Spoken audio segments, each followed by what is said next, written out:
By the dawn's early light, what so proudly we hailed at the twilight's last gleaming, whose broad stripes and bright stars through the perilous fight o'er the ramparts we watched were so gallantly streaming, and the rocket's red glare, the bombs bursting in air, gave proof through the night that our flag was still there.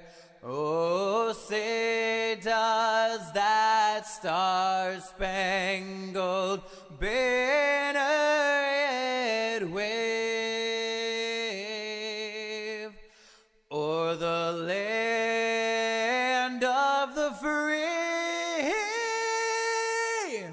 and the home of the brave.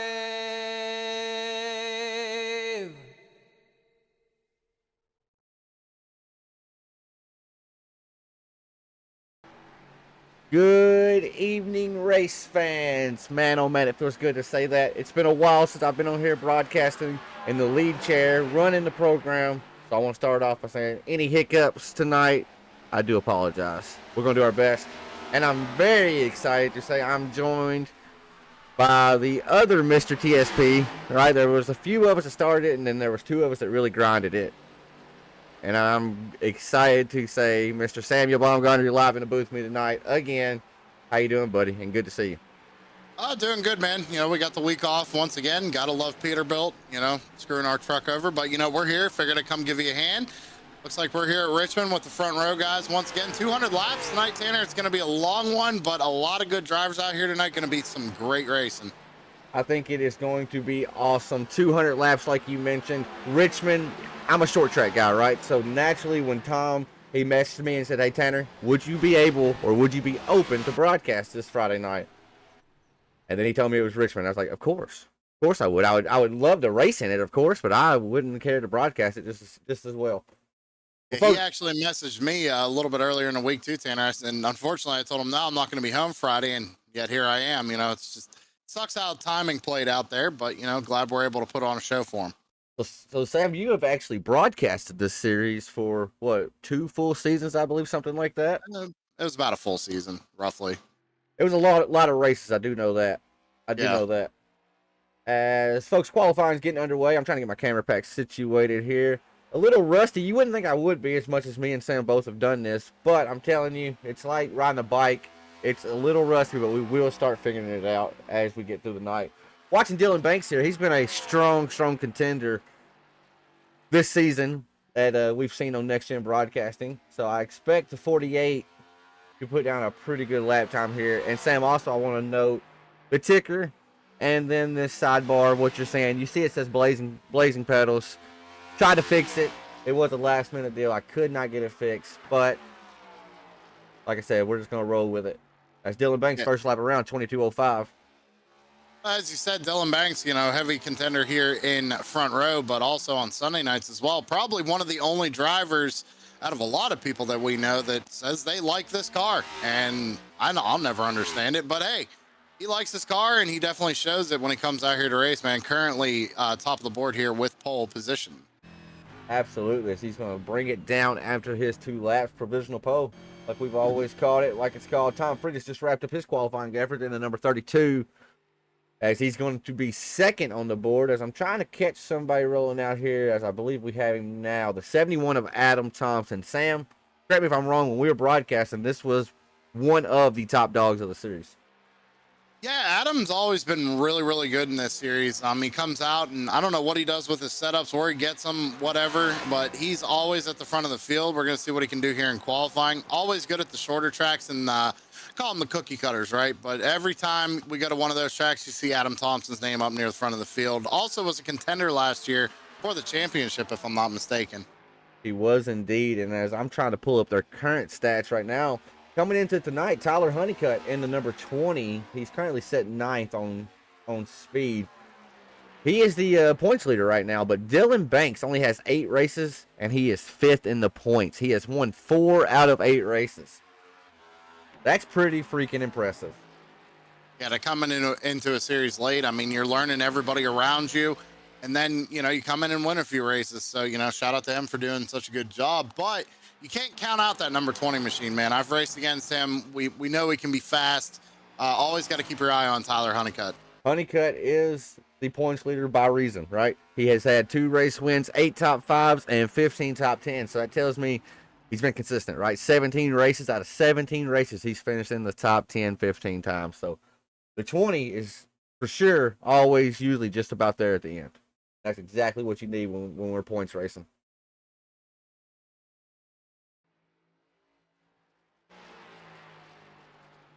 As it looks like here now, Sam, we have Kenneth Bartholomew.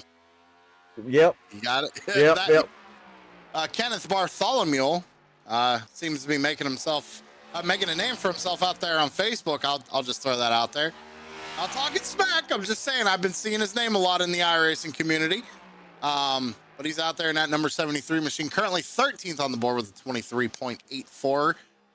Let's see what he can do here on his second lap.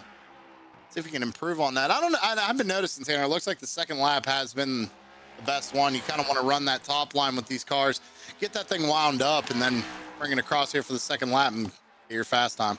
It looks like Kenneth may have got the wall at the line, but I think maybe he didn't, because it looks like the time may have still. I don't know actually if it counted. Yeah, that's the second time I don't believe counted. It's still 23.84. So I'm excited to show this car right here, and maybe I'm a little biased because it's Scotty Stevens in the 02. And why am I excited to show it? Well, I don't have a camera angle to show it, but that's Southern Cuts Lawn and Landscaping on the front of that car.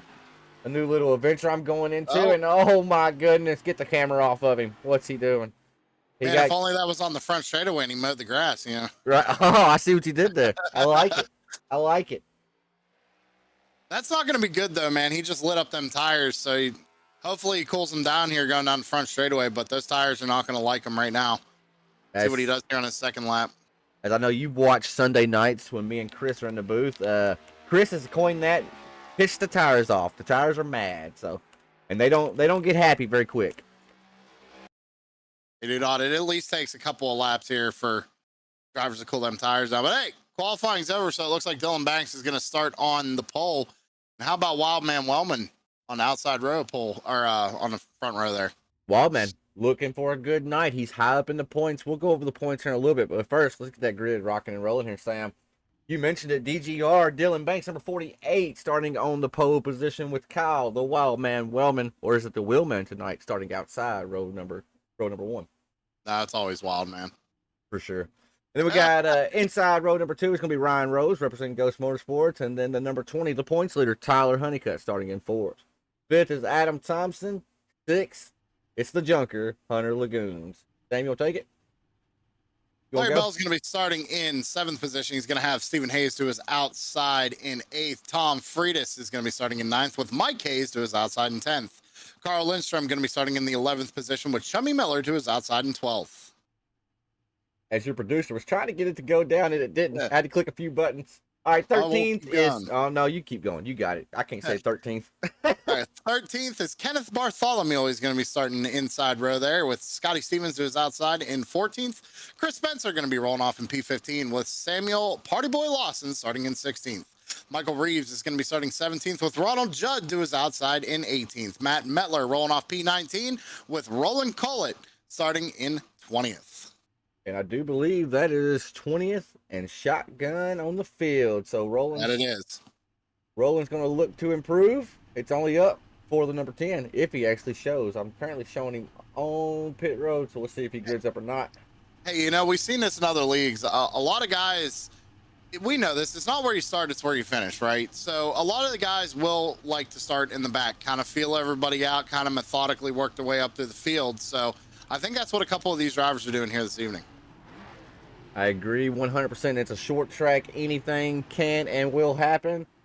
While these drivers go around the track one more time, let's get the race info up. Like you see, Richmond 200 laps. Remember, folks, we're stage racing tonight. Stage 1 is going to end at lap number 40. Stage 2 is going to be lap 100. Sam was speaking to the drivers tonight during happy hour. I heard the average fuel window about 89 to 95 laps. So that tells me at final stage, it's going to be really close on fuel. And also, these drivers, they have 4 sets of tires laying on pit road, so 5 sets total. The one is set to start the race with, and 4 sets laying on pit road. It's going to be interesting to see what they're going to do with those sets of tires. Do you save one for the end? Do you take them as many times as you can? What do you do here? Richmond doesn't really eat up the tires like we used to think they do, right? Like anymore, the tire wear just almost seems to be non-existent, really. But we'll have to see how it plays out here. Getting ready to go green next time by. As I love the short tracks, after you grid, you got not 1 lap around, 2 laps around at pace speed. As you see Dylan Banks, the 48 and the 42, both just trying to get whatever heat they can into them tires. Going off in turn 1, whether you're the leader, second, third, fourth, I don't care if you're 15th. Going off into turn 1 with cold tires at Richmond lap 1, it's a doozy. It's a doozy.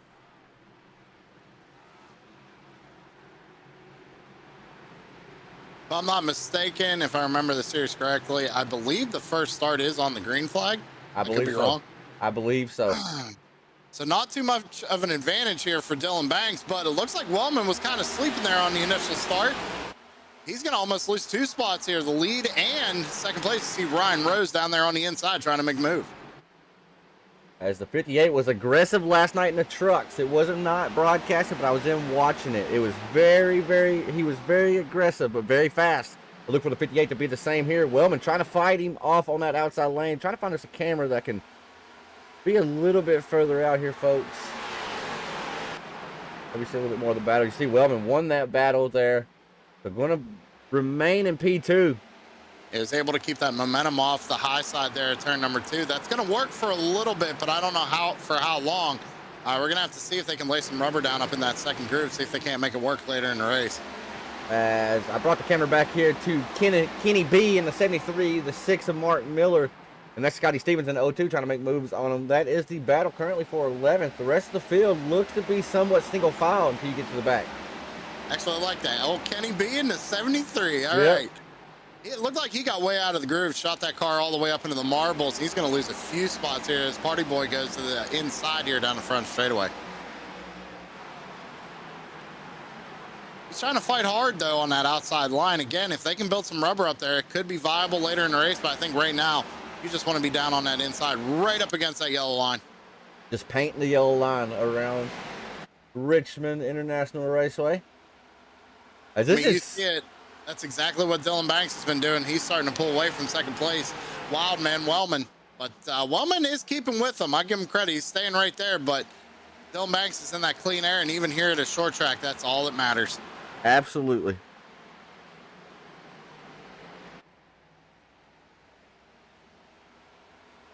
So again, ladies and gentlemen, remember, this is not the Blazing Pedals Next Gen Series. This is the Front Row Next Gen Series. You got to love how SDK and Discord mess things up for us and make it harder on us. It's always something, I tell you what. Dylan Banks still the race leader. Kyle Wildman Wellman running second. Ryan Rose in third. Tyler Honeycutt back there in fourth. And Adam Thompson rounds out your top 5. Hunter the Junker Lagunas is running 6th. Stephen Hayes in 7th. Mike Hayes running 8th. Larry Bell 9th. And rounding out the top 10 is old Tuller Bowl Tom Friedis. Everybody's kind of single filed out right now. A little battle going on near the back. I know Tanner's got something going on the back end right now, so we're just trying to go old school right now, MRN style. Well, we got Kenneth Bartholomew. He's trying to make a pass around Chummy Miller in the back. I'm taking a look at Scotty Stevens right now. He's trying to run down that number 83 of Carl Lindstrom, but Party Boy Lawson close in tow to these guys, trying to make a move. Dylan Banks has extended the lead now to almost about a second. That time by. The times are actually pretty similar between him and Wildman. A 22.42 for Banks, a 22.48 for Wellman. So times are pretty identical right now. But as you see, Dylan Banks still pulling on Wellman.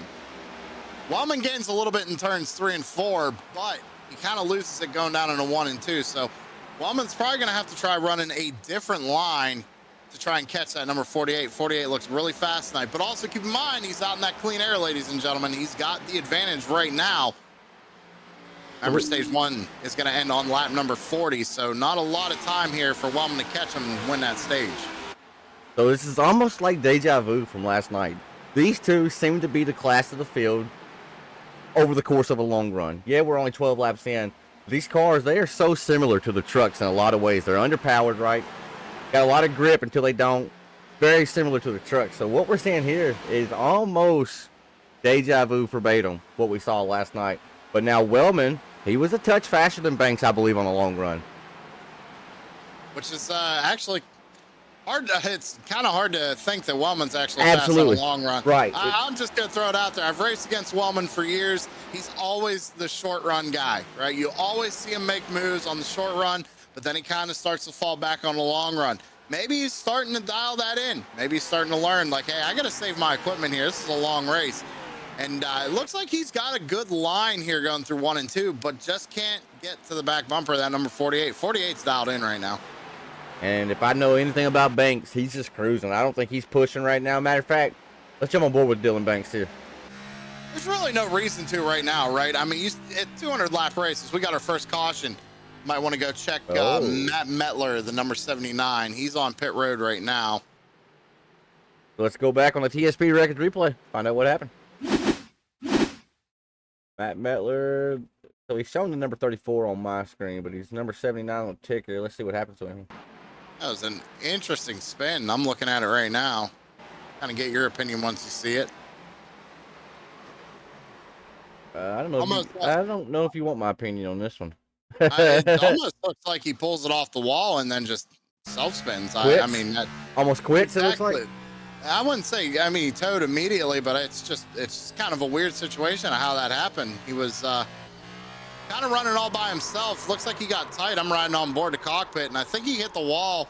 Just got into the gas a little too hard, upset the car, and he just lost it. It's the best way I can describe it right now. You were almost spot on right there. Whenever you said you were in the cockpit, I just jumped in the cockpit. It's tough. It's tough to see right there, right?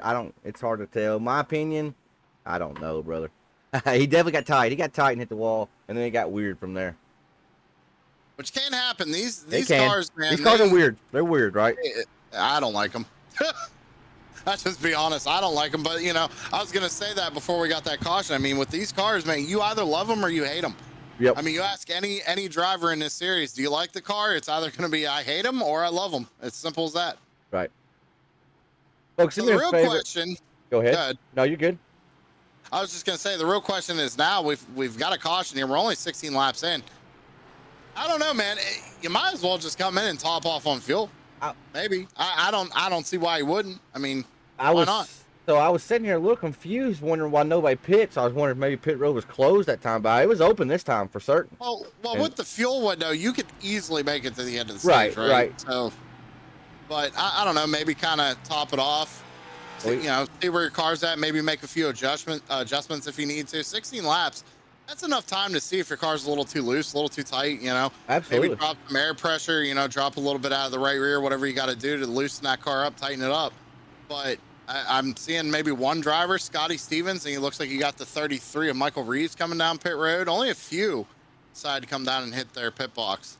I'm actually shocked more didn't because, folks, this is an open setup league, meaning they can go down pit road and they can make the same adjustments they make in real life, right? The same adjustments we hear them make, they can make them on here. And 15 laps, that's a good sign. You could go down pit road and see what your tires were and stuff like that, right? I'm shocked more people did not elect to go down. Maybe they're confident. Maybe we have 19 confident drivers in their car in their sets. I mean, it is still early though too. Maybe a lot of these guys want to see what that car is going to do on the longer run. I mean, 18 laps isn't long. So, but you know, you never know. we're already double file anyway, so we're getting ready to go back green flag. That was a quickie yellow. It was indeed. I want to send a huge shout out to, I didn't do it earlier because I forgot, Mullet Music Productions for the great rendition of the national anthem. I forgot to mention that earlier. Joshua Rutherford, thank you very much for supporting all the music here on Trueston Productions. Absolutely. Well, most of it. I know some of it Chris gets himself and everything, but he has provided us with the national anthem, a couple other things as well. So thank you, Josh. If you haven't already, go check out his YouTube channel, ladies and gentlemen. Mullet Music Productions over there on YouTube. There's old Dylan Banks with a quick jump. He does not make them boys wait at all. And Kyle, the Wildman Wellman, was not ready for it. Ryan Rose to his inside here. As that, I wasn't ready for it. I didn't think they were firing off that quick. I wasn't ready. They hit that restart zone, man, and Banks just said, we're going now. So Wellman's going to have to keep that in the back of his head, right? We get another yellow later on. He knows he's probably going to go a little bit earlier in that restart box, but also has to keep in mind he could mess with him later on too. Because, I mean, here's the thing, right? Banks just got a really good start. He's out in clean air now. Now Wellman has to fight Ryan Rose once again on the top side, possibly burn them right side tires up. Oh, Adam Thompson. Big time loose, saves it, doesn't hit anything. Great save out of number 71. We got to go back and watch it. I tried to get it pulled up, and he just kept falling down the list. I kept clicking on the wrong names. What a save out of 71 here. He just comes off the corner, gets loose, and, I mean, locks it up a little bit. What a save. Tires ain't going to like him. Oh, that was a good save. That's a race-saving save, funny enough. He did lose a lot of track position, so he went from running third all the way back to 17th, but he has a clean car. And that's a good-looking KC car, too, by the way. I have my own opinion on that. I was just going to say, I always wondered what kind of man would run a football paint scheme in a NASCAR race, but I just got my answer. Dylan Banks stretching it out almost to a second lead here, about 8/10 actually. So Banks has the speed right now, but this track's going to change. We're going to get into nighttime. I don't know. I don't think the lights are on yet. It's hard to tell, really. It's getting close. I mean, in the sim, we're at 8 o'clock, so they're gonna. If they're not on right now, they're gonna be coming on probably in the next half hour or so. We just saw a big wiggle out of our race leader, Dylan Banks. Got loose coming off turn 2. I think that's going to be the theme of the night. We saw Adam Thompson do it. He's not one to make a lot of mistakes, so it shows if Thompson's getting loose out here, anybody can, right? We just saw Banks get loose, so these guys might be a little bit on the edge now. They looked all planted during practice during the happy hour I watched, but I just got really confused. I was watching this battle between Hunter Lagunas and Stephen Hayes, but Stephen Hayes showing the wrong car number here tonight, Tanner. So keep that in mind. 88 on timing and scoring 5 on the paint scheme. So. Gotta love that, right? We go away for months and some stuff ain't changed though. It never fails. Look at the governor. Look at the governor right here behind him, trying to make some passes. Sam's up 7 spots. He's charging forward. Did not have a good qualifying effort. I will say, I mean, Sam's come a long way. He's only been on iRacing a little under a year now, but he has come a long way. The last time we were here, I believe we were all racing it, right? And it was basically down to me and Sam, and he beat me fair and square. I mean, he just had the setup under the car, and he won. Sam is definitely... keep an eye on him. He's definitely improved 100 times past what he was when he started, right? He's getting faster and faster each week. Won the Majors World 100 at Eldora last weekend. Yep. Wonder where he got the dirt help from. You know, I'm just saying. I think Tom Freitas helped him out a lot. Maybe with a setup. But not when where was he when he first got on iRacing? Wasn't him. Wasn't it Mark Arthur that showed him? All about dirt. That's funny. It sucks. I agree with you though that Sam has gotten a lot better, but you know what sucks? He's gonna watch us back, and when he hears this in the future, he's smiling right now because we said this. We said that he has improved. I mean, you know, credit where it's due, man. He has improved quite a bit. Everybody still has their rocky patches, just like anybody else. I want to point out that unfortunately, Matt Metler only completed 13 laps tonight, hit the wall, and he's decided to put that number 79 on the hauler for the evening. So. Tough break for Metler after spending some time in here at practice. I always hate that. You spend all the time practicing. You know, like, it's a tough race, tough track. But, I mean, you ain't going to learn anything by dipping out. You got to get out there and just, you know, oh, man, I made a mistake, and I got to own up to, you know, and just keep going, man. I mean, it's Richmond. He can come back and get a top 10, top 5 finish out of that thing. Even some of the worst drivers on the sim can luck into a win at Richmond, huh? Oh, Yeah. Yeah, we know all about that. Yeah. There's a lot. Panamar and Blazing Pedals last year, if I'm not mistaken. There's a lot of controversy surrounding that one, bro. I won a race and felt like a loser when I left there, dude. And I did nothing wrong. I was just driving. About Sam Lawson looking to the outside of Hunter Lagunas right now. He's had a couple of good runs. Hunter just seems to be able to roll the center of the corner a little bit better, but Lawson has that advantage off the corner, the momentum, taking it down the back straightaway. So Hunter qualified P6 in that number 27, the junker. I was expecting a little bit more out of him right now. And I say that just because big time race winner last night. He won at Richmond in the trucks. So we're going to see if he can go back to back here. He's got the momentum, but right now the 86 has momentum on his high side. Sam is rolling. He made the pass work on the outside too. Now has the sights set on that number 88, 5, whatever. Stephen Hayes. That guy. That guy, literally. There's always one of them, man. There's always one. The Dr. Pepper number 5. Let's check in back with our leader. He's still Wellman brought this lead back. I was not prepared for that. I wasn't looking at the scoring and timing aspect of it, and Wellman is. Well, what did I say earlier? That high line might come in a little bit later. That's the line Wellman's kind of been running there in 3 and 4. Kind of runs a high to low there on 1 and 2. The broadcaster's curse is so real. It's so. Oh, you got to be careful here. He's washing up a little bit. It's just me, I swear. As Ryan Rose is going to complete the pass here, now has his eyes set on the race leader. Now Mike Hayes is going to try to do the same. We've mentioned it a few times. You get this car sideways, you heat up that right rear. And once it gets hot, well, you're seeing Wellman. He's still having to fight and catch the car. Once it starts to get hot and starts to slip, it's hard to come back from that. You got to really be easy. I don't know if Wellman can be easy.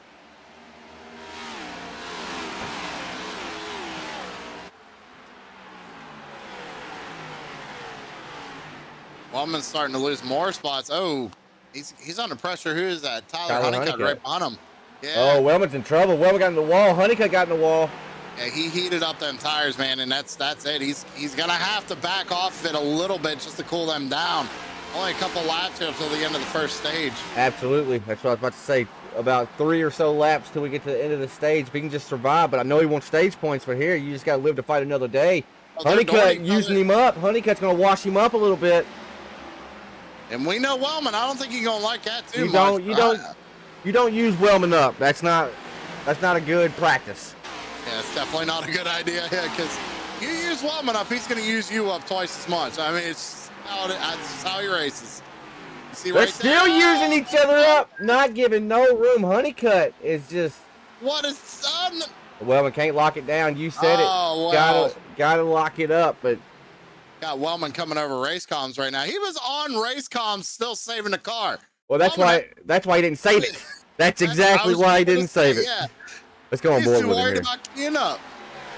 Here, Sam, I'm gonna rewind us back, and you watch my screen if I'm still sharing it. I think I am. Talk us through what happens here. You're a driver. Talk us through. I mean, he's got a lot of wheel cranked in it right here. Surprised he didn't get loose coming off that corner, to be honest. But I mean, it's just, they go down into the corner. Wellman thinks that Honeycutt's going to be a lot lower than he is. Honeycutt probably pushed a little tight and just gets up into the left rear of Wellman. And then, I mean, he's trying to save it, but right here he's on the radio keying up. So that's probably he lost it. He almost had it. So at this point, about right here, it should be Jesus take the wheel. Let go of that wheel. Block her down. Let's see. He almost had it. He almost did. Let's see it from the 20's point of view here. I think you hit the nail on the head. I think Wellman thought the 20 was going to be a little lower on the track. And it's just... It does look like he pushed it, but, the views matter, so let's check it out from the chopper. We can kind of determine. I don't think I have a chopper. I do have a chopper, but I went really far back. Let's see. So we go down in the corner here. It's close, man. Wellman kind of comes down. Honeycutt kind of comes up. I mean, know me. I hate to say it, but that's almost just two drivers going for the same real estate right there. I feel like if we was to watch it and truly dissect it, we could probably pick a fault there. But yeah, I agree. I don't think Honeycutt went up any more than what Wellman came down. So this has been interesting here. That's obviously going to be the end of the stage, right? It has to be. I can't hear comments, but I just imagine it is. Hunter Lagoon's the only one. That is not true. Everybody pit. My scoring and timing's been so out of whack. Everybody's went down pit on lap 39. Yep. But I mean, Dylan Banks, he still got the stage win. Yep. Ryan Rose second, Mike Hayes, Tyler Honeycutt, Stephen Hayes, Party Boy Lawson, Carl Lindstrom, Kenneth Bartholomew, and Adam Thompson and Larry Bell. Your top 10. Those are everybody's going to be getting some points tonight. The way OKB73's name just rolls off your tongue, it's just marvelous. Say it again for me. Bartholomew. That's awesome, bro. I can't. If I want to, all right. I promise by the end of this broadcast, I will at least attempt it once. That's probably one of the easier Oh names to say too. Man, I'm just a redneck from Kentucky, man. I'm gonna make a fool of myself when I finally do attempt it.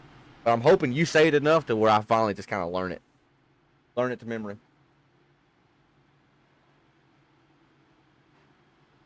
But all right, pace lights still on. Pace car lights still on the Ford Mustang. Dylan Banks will be our race leader when we do get back to green flag racing. Ryan Rose be to his outside. As Ryan, he's turned it up as of late. So it's no secret I haven't been around much lately. Sam, you've been working. You haven't been around much lately. But I know ever since I've been back in the few races I've seen, this 58's been the real deal. So he might be able to be the one to get up here and contend with the 48. It's been pretty smooth for the 48 so far.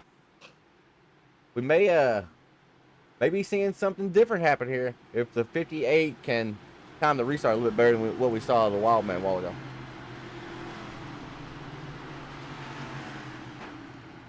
I was just trying to listen to race control there. I don't think he put it on anybody there. So, if I heard correctly. It was a very, very muffled microphone there. Yeah. It was very hard to hear. I've told Alex 155 times that his mic's hard to hear or hard to understand. And $50 you can get a good one off Amazon. $100 you can get an AT 2020.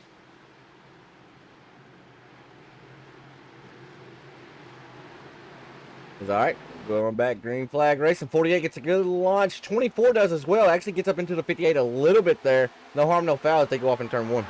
But you see, he kind of just proved my point right there. He went a little bit later this time, trying to keep these guys guessing. Keep them honest. Exactly what you need to do. Yep. And I want to shift the camera back here. It's a Hornet's Nest going back here. And I see some driver free falling. Michael Reeves.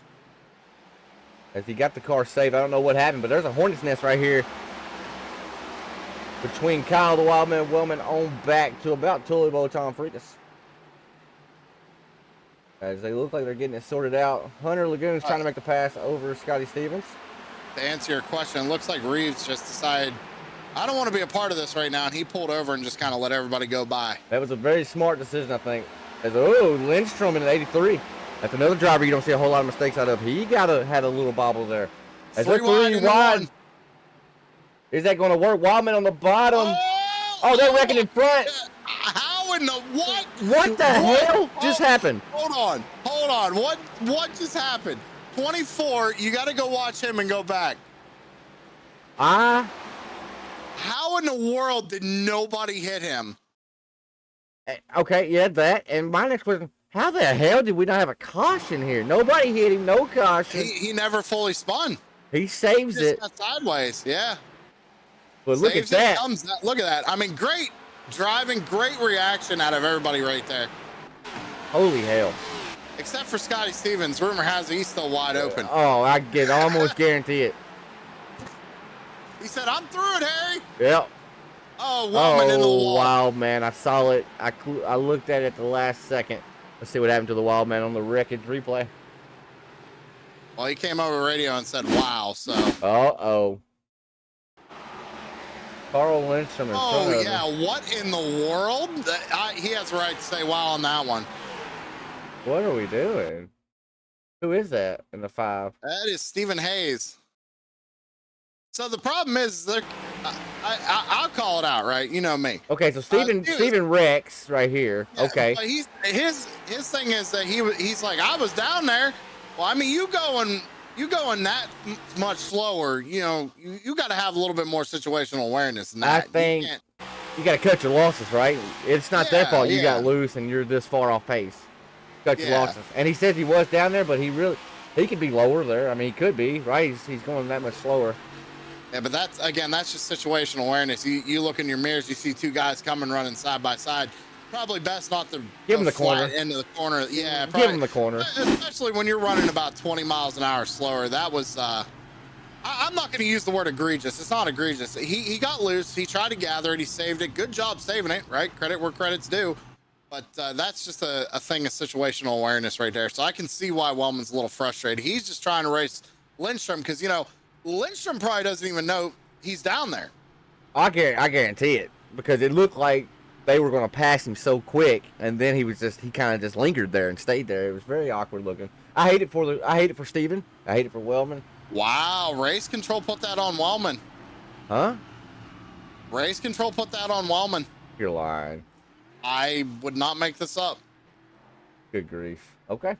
I'm not a fan of the call. I mean, I'm just an honest broadcaster. I'm not a fan of the call. Was it technically Wellman who came down on him? Sure, but should the 5 of 88, whatever his number is, been there?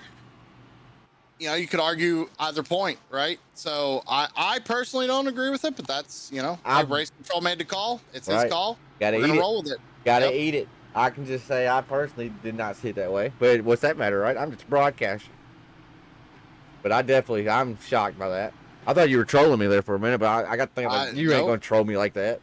No, but he even just came across the board right now. Wellman EOL penalty. So well, my question is, you can hear chat. Has Wellman said anything? I have it turned down. I have to turn it up when race control starts talking. So the only thing I heard when they made contact initially was the initial wow. And again, I can totally understand his frustration there. I mean, absolutely. Again, like you said, Hayes probably should have just cut his losses there and just backed off of it, let them guys go. Because, again, you don't know what Lindstrom's going to do, right? Because Lindstrom's thinking they're going to clear him. Wellman's probably thinking they're going to clear him, not thinking that someone who just lost it and was loose and going super slow is going to try and race somebody 3 wide into the next corner. So, yeah, that was a bonehead move. That was a bonehead move. I'm sorry. I don't know. I'm trying to put it that bluntly, but yeah, it just was. It just was. To think that you're not in the wrong there, I just don't agree with it. I just don't agree with it. But I will say devil's advocate, right? I caught a bonehead move. I will say devil's advocate. He may not know the situation. I think you hit the nail on the head perfect when you said kind of situational awareness. I don't think he may have realized what was happening until it was too late. That's very possible. It's very possible. He's mad because he's already spinning, right? He's thinking, dang it, I'm losing all this track position. And I think he went into damage control, right? And tried to fight back instead of just kind of cutting his losses. Absolutely. But, that's where as a race car driver, you kind of have to have that quick on your feet. Like, oh, man, I messed up.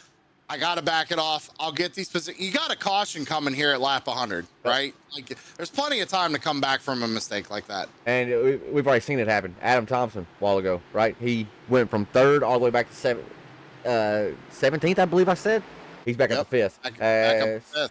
Green flag out. Okay, Dylan Banks just gets a jump every time. I think he's keeping them on their heels. I didn't really get to see when he actually launched it relative to the box there. But I'm going to guess he went a little different because he got him pretty good again. They're all running different setups too. Could Dylan be starting in 1st gear? Could everybody else be starting in 2nd? Very, very true. I do know Dylan is running EPI. I know he's running the same set as Sam Lawson, who is trying to take over. He's going to get it. P3, P4. Well, let's talk about Party Boy right now. Highest mover. Oh, Carl Lindstrom. Oh, Lindstrom, and he's going to have some other carnage too. I saw it. That was the 24 he got in contact with. No caution yet. Both of them missing the front clip on those race cars. Can't tell what they are right now. I'm pretty sure they're both Chevys, but yeah. So, folks, mind you, no caution. We're still green. Let's go back and see what happened really quick, though. That's a pretty big one. I feel like we got to go back and watch. It looked like Lindstrom might have got loose. Oh, yeah, he's loose on the entry there. Tries to gather it up. Cannot get it gathered. And then, sadly, for Mike Hayes, 24, just wrong place. Had nowhere to go. Wrong place, wrong time. And it sucks where they wreck that, too, because if they don't wreck where that wall's open at, they may both be okay. They may just kind of hit that wall and brush it, but... And, of course, where they wrecked, it's not going to bring out a yellow. They're down. They're off the track. Right. I mean, we've seen NASCAR do it in real life. This track's kind of notorious for it. I can think of a lot of crooked line races that you've called personally here but we've had people wreck down the grass. I think it's because it's so wide, right, where the racing area actually isn't. Yep. They just won't throw the yellow. Well, we know how iRacing is. They're more concerned with bringing, new content instead of fixing the problems they have. But, that's neither here nor there. Okay. iRacing, fix your stuff. I'm out of the loop. Right? I saw I'm going to call it a tweet, but it was on X. But I saw a tweet that we're getting mini stocks on iRacing. Is this true? Yeah. I would believe so, yeah. I've seen it too. Okay. That'd be cool to try. I'm glad they're bringing more series and stuff for more people to drive, but you're just really watering down your base at this point. Well, I was just about to say, you go look at the official list, like the officials is what we call it, which is just like your normal everyday race. It happens every hour, right? The short track series is dead. They don't have nobody racing it. So what's putting out another car going to do? It's going to spread them even thinner. I've said it from day one, man. Setup shops killed the open series, and the multiple choices for cars are going to kill everything else.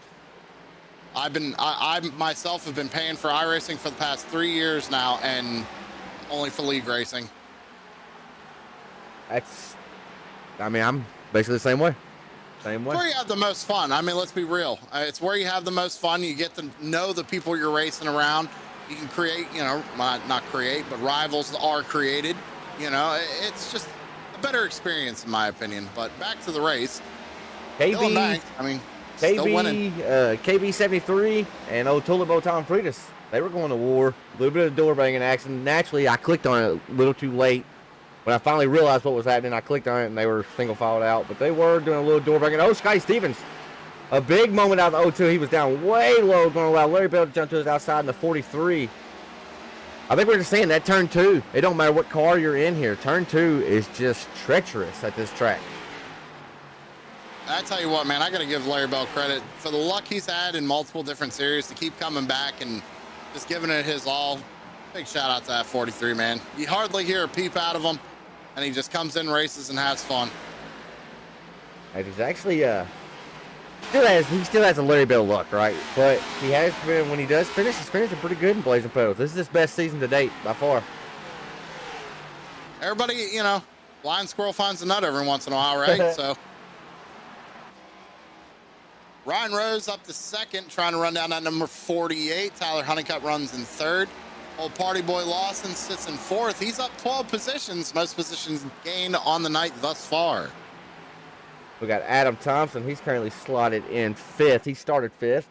6th place, we have Stephen Hayes. He's shown as number 88, but please do bear in mind, it is the Dr. Pepper number 5. Then we have none other than the Junker, Hunter Lagoons, sitting in 7th. The driver we were just highlighting, Larry Belsky, in the number 43. He is sitting in 8th. He started 7th, running 8th, so he's lost a spot. And then Scotty Stevens, he's sitting 9th. He's up 5 spots since we dropped the green flag on this race. He's got a lot of pressure from Carl Lindstrom. Remember, the 83's a lap down. The 83's getting loose again. And that's going to allow our 10th place driver, OKB73, who started 13th, to get the pass on him. One lap down, though, you can bounce back from that real quick here to short track. As long as he stays where he's at, he'll get it back here at the next stage. So Lindstrom has plenty of time to come back in this race. He's got a fast car. He's going to have to be patient here right now. I want to highlight something here on the 32. I wish I could get a closer camera shot of when he's driving in. Folks, just bear with me here. Look at the right front tire when you can on Tom Freeze's car. The rotors on it, they are glowing bright red orange. And I'll be honest here, I don't know, maybe I'm just not seeing it yet. I'm not seeing that on a whole lot of other cars. Dylan Banks isn't. Let's see Banks' right here when he gets on the brakes. Well, come on, Iris, give us a shot. Right here, let's see. No. They're not glowing at all. Let's see Ryan Rose. What are you seeing on your end, Sam? I have to find a decent camera angle here to check it. Let's do what I can. I see the brakes going on Tom's. Got to Dylan. I'm going to watch our race leader. He's someone to pay attention to here. So I've looked on the first 4, and I'm not seeing it. But what my point I'm trying to get at here, I'm thinking Dylan Banks and a lot of the guys out here, I think they're shifting, whereas Tom isn't, right? So Tom's really having to use those brakes a lot, whereas Dylan Banks and the crew, when they shift down to 3rd or 4th, whichever gear they shift down to, the engine braking is going to slow that car down a lot. So you're not relying on the brakes. I'm pretty sure I heard Tom say he was going to use a 5th gear set, so. Oh, well. I'm a genius, man. Let's jump on board with Dylan and see if he's shifting. Now, obviously, he may not tell us the truth here, but he did not shift right there. I'm not really seeing brakes glowing at all right now. I don't know if it's. I don't understand iRacing. I have my settings maxed out on everything, and I still get, I'm not getting exactly what I should, but it is what it is.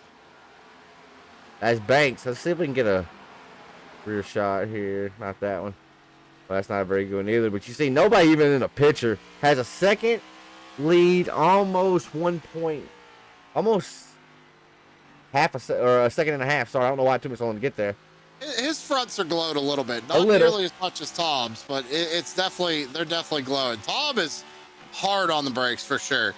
Well, I think Dylan's really kind of playing, I hate to say it, but like a road racing kind of brake. He's easing into them, easing off of them, whereas Tom's probably getting on them super hard and getting off of them super quick. You see what I'm saying? So Absolutely.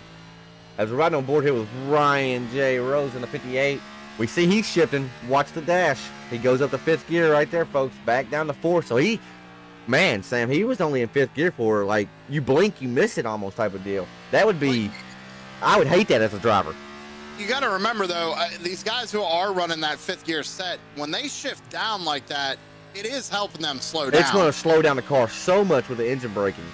Exactly. So that's probably why most of these guys are running that 5th gear set. You might lose a little bit of the straightaway speed because you do have to lift off the throttle to get the thing to shift. However, you're going to gain it in the center of the corner. So it's really how much speed do you want in the corner, how much speed do you want on the straightaway. And I think most of these guys are going to be switching up to 5th gear here tonight, which, my opinion, it's a stock car. You shouldn't be shifting at all around this place, but we'll talk about that later. Right. I 100% agree. As we have a good battle here for the 4th place spot. Adam Thompson trying to take the fight to the governor, Party Boy Samuel Lawson. These two, they've done some battles here on a Friday night. They're doing it once again here at Richmond. 200 laps here tonight, folks. If you haven't already, hit that thumbs up button. Helps us out a ton. And, folks, we are on the road, the long and hard road to 1,000 subscribers here on YouTube. Even if you don't want to watch any other nights, hit that sub button for us. It helps out a ton. And if you do want to watch whenever we're live on other nights, hit that sub button. You'll be notified every time we hit go live. Shout out to the viewers watching right now. Looks like somebody was in the chat, Tanner, when we were talking about the old Hayes and Wellman incident. They're saying Hayes was low enough, and we never said he wasn't low enough. But I agree with that statement. I do agree that he was low, but I feel like he should have backed out of it. That's it, right? Yep, that's really it. Yep. He was low. You could definitely say he was low, but he was so low that the way he was entering that corner was detrimental. Like, it wasn't going to good. And we all know you enter the corner that flat. That's what I'm saying. I hate to quote South Park, but you're gonna have a bad time. Right. That's what I'm saying. It's just you're never going to be able to make the corner like that when you're 3 wide too. It was just a bad deal all around. Bad deal all around. Maybe we were hard on Hayes. Yeah. Maybe we wasn't. I don't know. No, because trust us, if we could put it on Wellman, me and Tanner are most certainly going to put it on Wellman. 1,000%. 1,000%. You don't hear me take up for the wild man very often. I'm interested now. We know how hot-headed Wellman is, right? We know he's hot right now. You know he is. He's been involved in a wreck, so he's naturally just pissed right now. He's been involved in 2 wrecks. Right. So he's had to use a fast prayer, I do believe. Don't quote me on that for certain, but I think he had to use a fast prayer. So, and now he's running 12th. He qualified, or he's running 12th. Sorry, he qualified 2nd. I'm interested to see how he bounces back here after the stage break here, Sam. I didn't even know they were still running 1 fast repair in this series. I thought they got rid of it. You know what? You could possibly be right. No, they have to have it because Lindstrom went in without a front clip and he's got it back. But I mean, then again, you can get it fixed and it looks just brand new again. So I don't know. I could have swore they did, but I also am not 100% sure. Knowing Tom, they probably kept it, trying to keep drivers right, having that ability to come in and get a fresh car when you've been wrongly done. That's you can flip the script on that too. So it's mixed opinions, but hey. You know me, I believe in the fast repair if it's used for the correct reasons, right? You can't use it as a crutch. You can't use it as a, hey, if I wreck this guy, it's okay, we have another car, right? Because if you do it like that, well, then then you're no longer playing a simulator. You're playing a video game, in my book, right? Drive like you don't got one, Right. but if you need it, it's there, kind of thing. Right. If it could be used like that, I wish it could almost be used as admin's discretion. Like if a race control wants to grant one, they can have it. But that's, I mean, we're really deep in the weeds there. Yeah, and now you're talking about going to iRacing Right. and telling them to change something, and we all know how well that works. You said it, not me. Oh, I'll take every opportunity that I can. Every opportunity I can to give iRacing some, some BS, because they have not been showing the love to their fans like they should be, and they're more promoting the wrecking side of iRacing than it's kind of like what NASCAR's doing, to be honest. So I'm just not a fan in the direction that they're going right now. It sucks, but it sells. It sells. That's what sucks, That's the sad part of it. Yep, they want to promote themselves as this most realistic simulator, which it is, but they post the dumbest stuff possible, and that's why it's as toxic as it is. So, ladies and gentlemen, if you are interested in getting into iRacing, just keep in mind that you are getting into one of the most toxic sims out there. Just keep that in mind. I think you are if you race, and what I was talking about earlier, the officials, I believe so. Now, I've met a lot of good people in officials, right? It's about like any other walk of life. There's always that one bad apple, right? But it does seem like you go try to run a short track official race, you're going to have a few bad apples. That's why we stick to leagues. That's why we stick to leagues, right? That's why we are here tonight with Front Row Esports, not Blazing Pedals. Sorry for that. Top left ticker. If you was not here earlier, we tried to fix it. I did try to fix it, but it was last minute, and I could not get them to change out. So I do apologize for that, but we are here for the Front Row Esports Series. I know it's sponsored by Chummy Motorsports. I want to send a huge shout out to the 6-car Mark Miller for putting up his hard-earned dollars to sponsor the league. I know as being a fellow league owner for a few years. It's not easy to keep it going, man. It's not easy to keep these going, to keep the lights on. As we're going to do something we haven't done here tonight, when we do get under the next caution break, be it at lap 100 for the stage end, or be it an accident, we're going to pull a driver up and we're going to talk to him. So, Sam, in the next 10 laps, I want you to maybe just be brainstorming, thinking of what driver you want to talk to in between now. Wellman. Okay, all right. I like it. I wish we could almost talk to Wellman right now, but I know how he is. That was one thing that, honestly, you guys, like Chris, you and Chris can do for Blazing Pedals, and even if whoever does we never do interviews, Harley, until the end. But it's not even that. I used to do interviews with Corey Sherman mid-race and ask him what he was doing, and it was something I got the idea from the SRX series when they did it to Tony Stewart. I thought it was really cool. I asked drivers who would be interested in it. Corey Sherman was all for it, so maybe give that a shot. Well, let's just give it a shot. But I'm not going to bring up Weldon because I don't trust him. I'm going to bring up somebody, though. Party boy, you're live in the booth. Got a copy. I got you, buddy. What's up? Hey, our first question is, how weird does it feel to be talking to me while you're trying to turn laps? Honestly, it ain't bad. I was kind of bored. Oh, well, 10-4. Glad to pique your boredom here as you're running P5 up 11 spots since you hit the qualifying, or since qualifying. How you liking the car? How's she feeling for you? I think I'm just going to make a slight adjustment on this next pit stop, but I think I got probably one of the best cars in the field.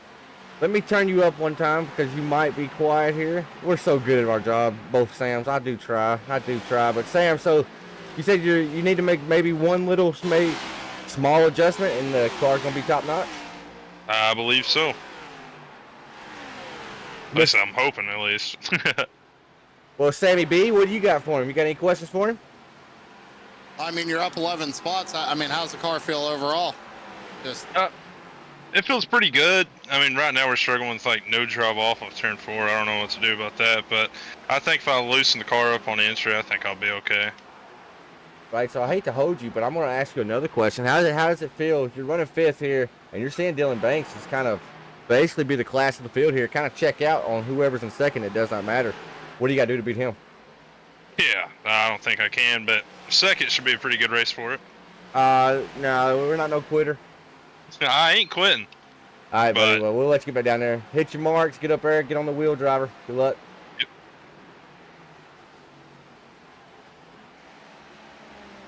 As we get him back down his channel, so a little impromptu interview. That's what I'm saying, man. You catch them off guard like that, they never know what to say. Right. I feel more free. I'll be honest, to kind of just do what I want to do now. Where I haven't been around. I ain't been in the trenches, so I'm not taking it just super uber serious. No, but I'm taking it serious enough to bring you the action. But I'm enjoying tonight. I really am. It was an impromptu live anyway. Let's be real. It really was. It really was. Yeah, unfortunately, Tom's main broadcaster was busy. Asked me earlier in the week. I thought I was going to be at work. Said I couldn't do it. Turned out I probably could have been able to, but didn't know. And Tanner was kind enough to take it on, so I figured I'd come up here and give Tanner a hand. But I mean, Tanner, you haven't really ran a stream by yourself here in a hot minute, right? You know, Blazing Pedals maybe once or twice, but I've done Blazing Pedals once, I believe, this season. But Chris has been there every week. I've actually missed more weeks than Chris has. And going into the season, we were under the assumption there may be a few weeks that Chris has missed just due to in real life racing, right? But he's been there. That's what I'm getting at, though. I mean, it takes a lot to run one of these shows, and to do it impromptu like that, especially if you haven't done it in a while, you know, you got to get back in the swing of things. I do want to point out, though, Battle for the Race is going on right now. Yeah, I just looked up, saw that, was actually looking at the other programs, but looked over to the race, and Adam Thompson putting the pressure on. He might get him. This is the last lap of the stage. He might get him. I believe the 48 may have backed it down a lot. I want to look at lap times this next time by. 71's there to the outside. Going to try to do it the long way around the track, Sam. Is he going to be able to make it stick? I think he got it. I think he got it. It just depends on when the caution. I don't know. So, as it stands right now on live scoring and Tommy, it says Dylan Banks in first. But fans, I think Adam Thompson may have got that. Can we go back and look at that? Can't we? It was really close, man. It's really hard to tell. I'm going to wind it back just a little bit so I can get the camera correct here. That's not going to be a great camera, I don't believe, but it might be. Let's slow her down here at the line. I'm going to pause it. Yeah, Banks got him. Banks got him. Or at least it looks like from that angle. Looks like Banks got him. Oh, here we go. Yeah, Banks got him. Barely, but he got him. Barely. I tell you what, man, I was watching that while we were kind of going back and forth. I mean, that 70, he was coming. He's got a long run car underneath that 71 machine. He's watch him. That's all I'm gonna say. Just keep an eye on him. I would actually, if you would like to interview him, but I'm gonna wait for him to come. Nah, we gotta talk to Wellman. Oh yeah, that's right. That's right. Let's see. We gotta talk to Wellman. I want to know his opinion on. Oh, he's having to stop. Let Scotty Stevens by too. Look, there's more problems for Wellman. What's going on here? He didn't want to get a black flag. I don't know what's up with this dynamic camera view too, but it ain't very dynamic when the car's out of the picture. Try this one. So Wellman don't want to get a black flag here, right? So he's got to slow down, let Scotty by.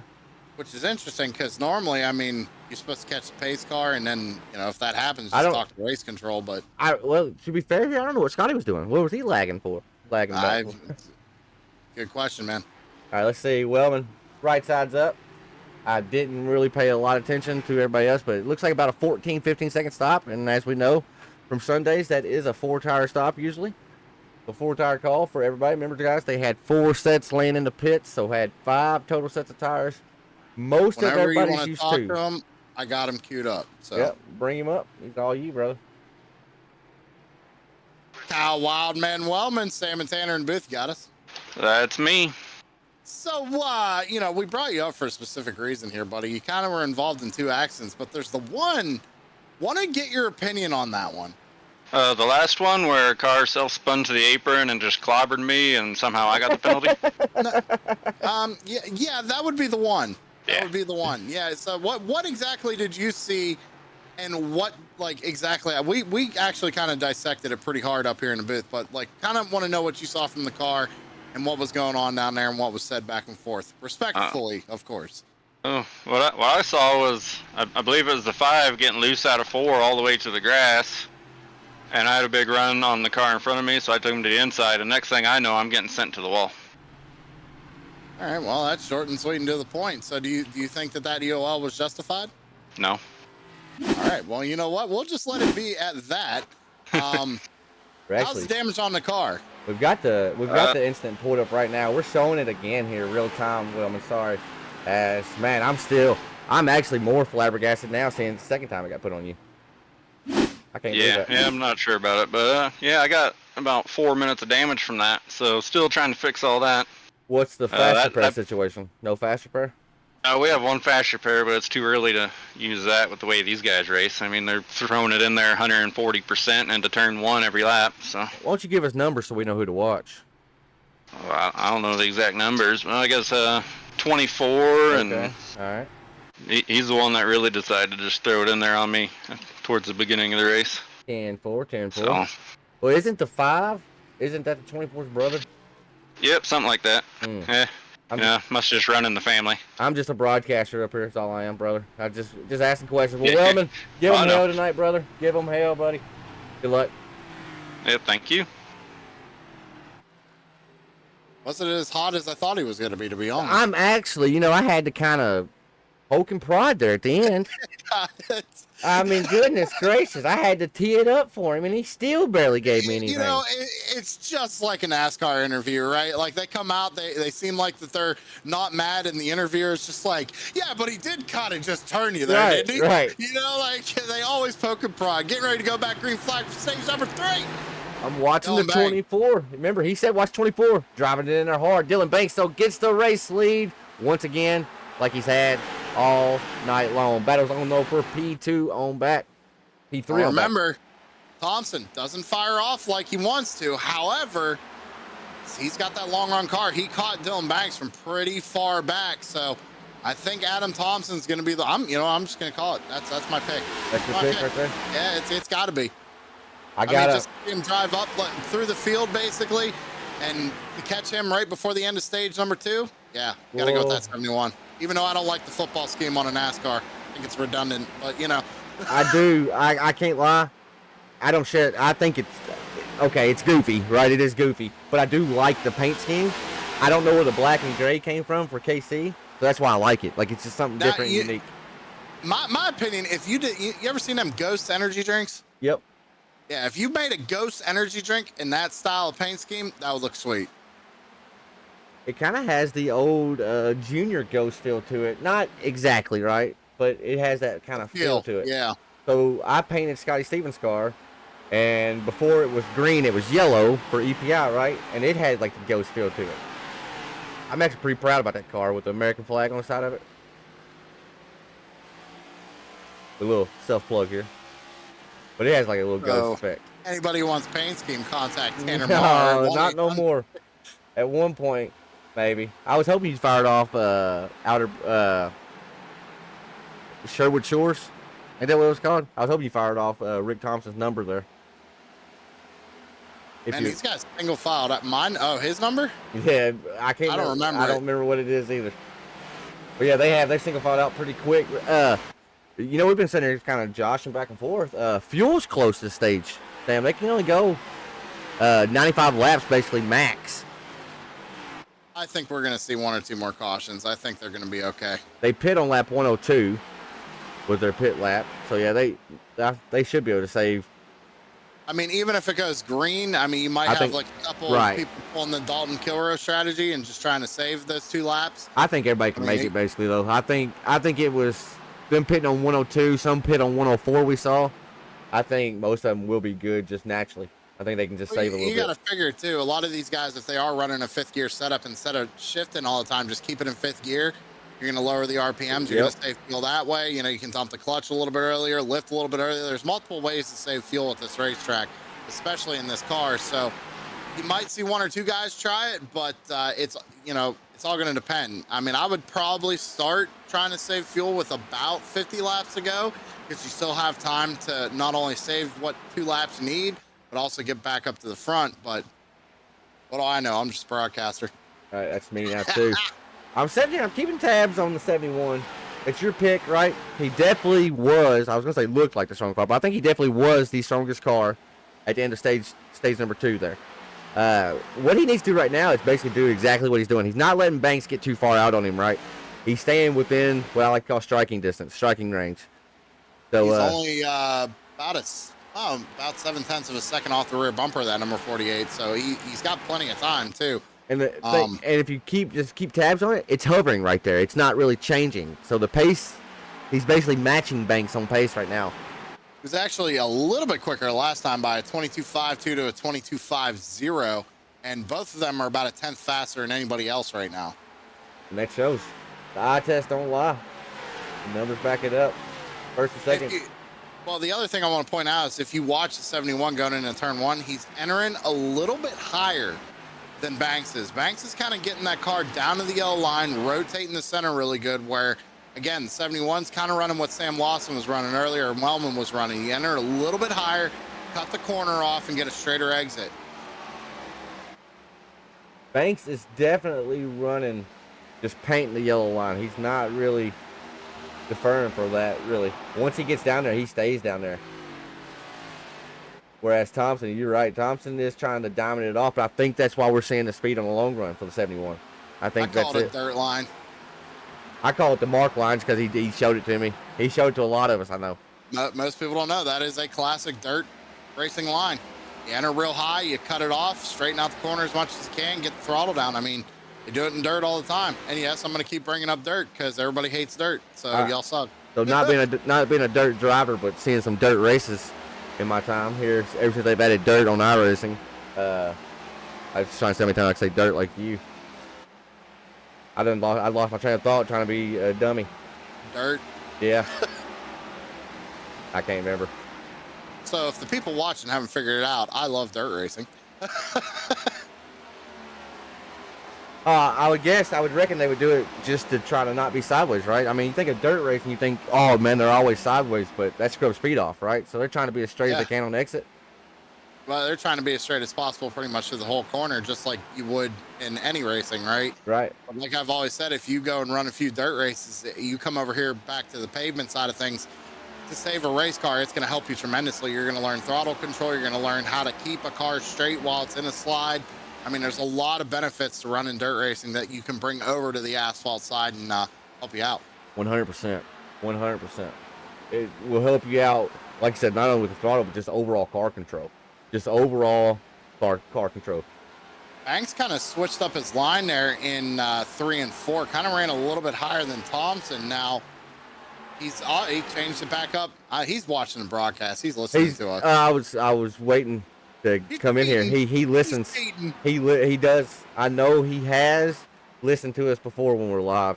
So this is how I would tell Banks, if you're listening to us on the backstretch, go down low. Hey, yeah, if you're listening to us, drift 1 and 2 right now. Oh, caution on the speedway for somebody, but yeah, just go down low for us if you're listening to us, Banks, right here. I want to go check out old Toilet Bowl Tom there, 32. Oh no, he's going down low too. Look at Banks. Clean. Let's see what happened to old Toilet Bowl here on the record replay. Got Scotty Stevens in the picture with him.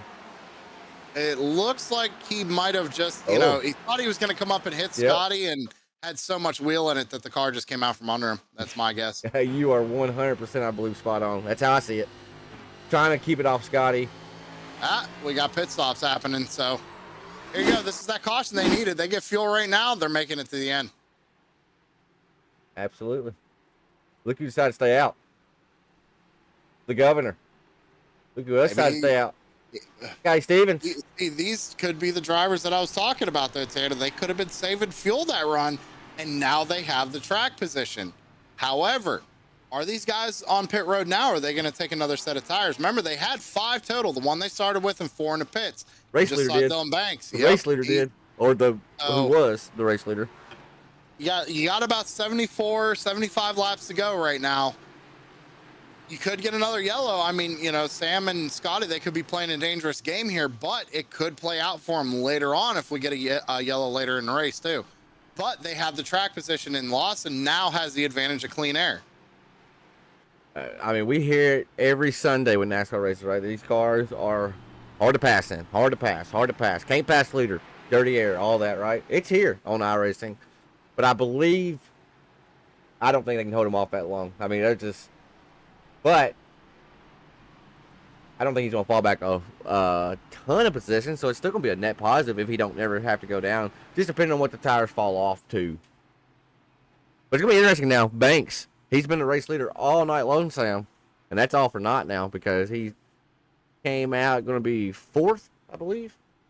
Yeah, 4th. He's behind Ronald Judd, 64. He stayed out as well. Oh, Ron Judd. Running a Viagra car. Naturally. He is, I believe, I don't want to I can't say exact, but I'm pretty sure he's over 70. He's our older statesman. So for the ones that watch on Sunday, he's our league's equivalent, Fred Thompson, right? He's just the older statesman. Coming out here, likes to have fun, try to stay out of the way. Will actually put his car on the wall to stay out of the way, very similar to what we have seen Fred do before. Yeah. I'm excited to see him starting up here third. Going to get up here.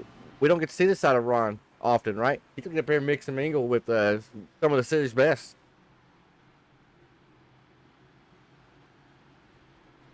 Going to have, I believe, Adam Thompson firing off by right there behind him, or Adam Thompson is right there behind him. I could see Adam Thompson making a big move here. He's gonna. I mean, it's not a knock either on Ron, but Ron's not aggressive, right? He's not gonna. I don't think he'll. But the thing is, Adam can. I hate to say this, he could use him right now, right? So he gets a good start. You got Dylan Banks up on the outside of him. He puts Dylan 3 wide, puts him up into marbles. That's, you know. I hope we're both wrong. I hope Ron drives it in there 3 wide for the race lead. That's what I hope happens. I'm gonna stop talking about Dylan because I know he's listening. And no way, I ain't helping you. I don't know if Dylan is listening because he didn't go low. Dylan, swear back and forth if you're listening. Oh, there you go. Do it again. Yep, yeah, he is. One more time. One more time. One more time. It's like we're about to go green, man. Leave me alone. Lawson fires him off. Back underway. I want to keep tabs on Judd back here. As see, he made the move down to the bottom immediately. They're getting around him. He got down low and he's getting turned. He's getting turned down into the junker. This may not be a yellow. This may not be a yellow. They're off the track. Junker's coming back up on track though. Still no yellow. If I'm Junker, I'm sitting there for a minute. He's not going to do it though. He's going to keep it rolling. Thank you, Junker, for that. Yeah, you don't want to. Yeah, you don't want to do that, but I'm just as transparent and truthful as I can be. Let's go back and see what happened. Remember, folks, they're on the green still. I think we called it, didn't we? Looks like Judd he's trying to get out of everybody's way. They're 3 wide. Make a little contact there. And just nowhere. I mean, really, yeah, there's really nowhere for him to go. Kind of came up there, but you know. Tough break for the Junker. Tough break. You put in that position either, but you know that you can also go back and look at the other guys who were in that position too. Like, would you really want to put this driver 3 wide and put yourself in, you know, that position? Bingo. It's all stuff you got to think about on the racetrack. Like, hey, I've never really raced around this guy. Do I really want to put him 3 wide? I know I'm putting 3 wide. You know? Right. As Dylan Banks takes back over the race lead, as it was a good battle here for a minute, but it looked like Lawson may have gotten to the wall on the front stretch, slowed him down a little bit, allowed Banks to get to his inside and set sail. Now I'm curious, how far back will Lawson fall, if he's going to fall? He has about 22 laps of Banks and crew. They have about 22 laps fresher tires than what Sam Lawson has. Got loose right there. He did. Nice save. But see what he does. He slowed the car down, lost the position to Adam Thompson, but just kept rolling. So it can happen. It can be done. And we know these cars are very difficult to save a minor slide. So that's why, you know, it may look like to the audience watching right now, oh, that didn't look that bad. It was. That's the biggest thing. It is so difficult to save these race cars. So good job out of Scotty Stevens keeping that thing straight. Oh, Sam Lawson playing a dangerous game here, holding and pinching down the 58 of Ryan Rose. Thought they were going to make contact there. Rose actually had to step over and get onto the apron there in 3 and 4. And the apron is definitely a place you don't want to be at here. Very, very, very slick down there. Well, remember Lawson, he said he has a second place car right as it stands right now. But also keep in mind that Banks does have fresher tires than him. So, but, you know, he's keeping that car high, keeping that momentum coming off the corner, and Rose just can't seem to get the power down and make something happen. So Rose even having 22 laps fresher tires here. He's on brand new tires, folks. Whereas Sam Lawson pit on lap 102. Maybe a little mirror drive in there, or Rose just wasn't sure which way Lawson was going to go. I don't know. So I think Rose is trying to pull the high entry, low exit move right now. But once you see right here, he'll get down to the inside. But watch Lawson. He'll get the run coming off the corner. Might prove me wrong. I That race think- clears him. I think Lawson almost just basically gave it up there. I think he cut bait there. You know, and that's Very a smart move. He didn't lose 2 spots and then get wrecked, right? He only lost 1 spot. Yep. Now he's going to be under pressure from Adam Thompson. If I'm not mistaken, Thompson also, 124. 4 fresh tires on that 71 machine. Passes him with ease. Lawson not going to fight him too hard. Lawson knows. He knows. I don't have fresh tires right now. I was trying to get track position. He's just trying everything he can. You got to sometimes try a different strategy to throw these guys off and try and get yourself a race win. Remember, it was Sam Lawson and Scotty Stevens. I know for certain those were 2 drivers that stayed out. Sam's done a damn good job. He's fallen back to 4th. He was our race leader.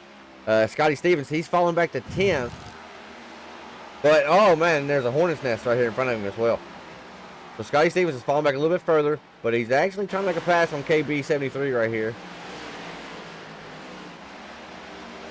So I just heard race comms. It looked like the 24 and the 73 made a little contact there. 24 immediately keyed up and said, sorry. So there's that. Kenneth is a really good dude. He's really, really cool. He has like a good vibe about him too. Like he just puts off good vibes. I don't know. The iRacing community on Facebook says different. Really? I'm just saying You what I'm alluded seeing, to something man. earlier, but I'm I don't pay just attention saying anymore. what I'm seeing, bro. I don't know if people are attacking him.